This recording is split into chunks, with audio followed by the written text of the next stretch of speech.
মানে জেনা, যারা জেনা করে তাদের বিচার হবে কিনা? অবশ্যই বিচার হবে।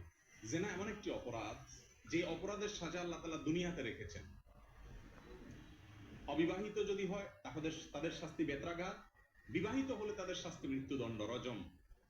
কোরআনে কারিমে সুস্পষ্টভাবে আল্লাহ রাব্বুল আলামিন জেনার শাস্তি সম্পর্কে আলোকপাত করেছেন।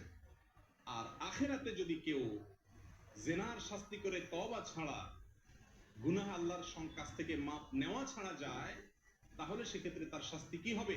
প্রিয় নবী সাল্লাল্লাহু আলাইহি সাল্লাম মেরাজে সেটি দেখে এসেছেন। অত্যন্ত ভয়াবহ শাস্তির কথা বলা হয়েছে। জাহান্নামের আগুনে তাদের শাস্তি দেওয়া হবে, বিভিন্ন ভাবে শাস্তি দেওয়া হবে। এই জন্য বিশেষ করে আমার যুবক ভাইয়েরা, যুবতী বোনরা যারা শুনছেন, এমন একটা সময় আমরা পার করছি, যুবক ভাইদের যৌবনে কোনো কালিমা লাগে নাই এমন যুবক পাওয়া বড় কঠিন হয়ে গেছে।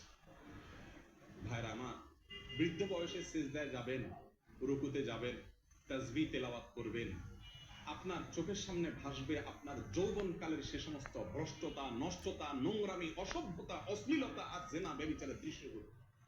ঠিক না বেঠিক? আপনি সিজদায় যাবেন, আপনার চোখের সামনে ভাসবে আপনার সেই ফেলে আসা দিনগুলোর অসভ্যতা এবং নোংরামিগুলো। অপরাধের অদৃশ্য দাপন আপনাকে জ্বালাতে থাকবে। যৌবনকাল ওয়ান টাইম চলে যাবে একভাবে। ভাইরা আমার, যদি এটাকে পবিত্র রাখতে পারেন, সংগ্রাম করতে পারেন শয়তানের বিরুদ্ধে, নিজের বিরুদ্ধে, ইনশাআল্লাহ বিইذনিল্লাহ আপনার এই যৌবনকালকে সারা জীবন আপনি এনজয় করে যাবেন।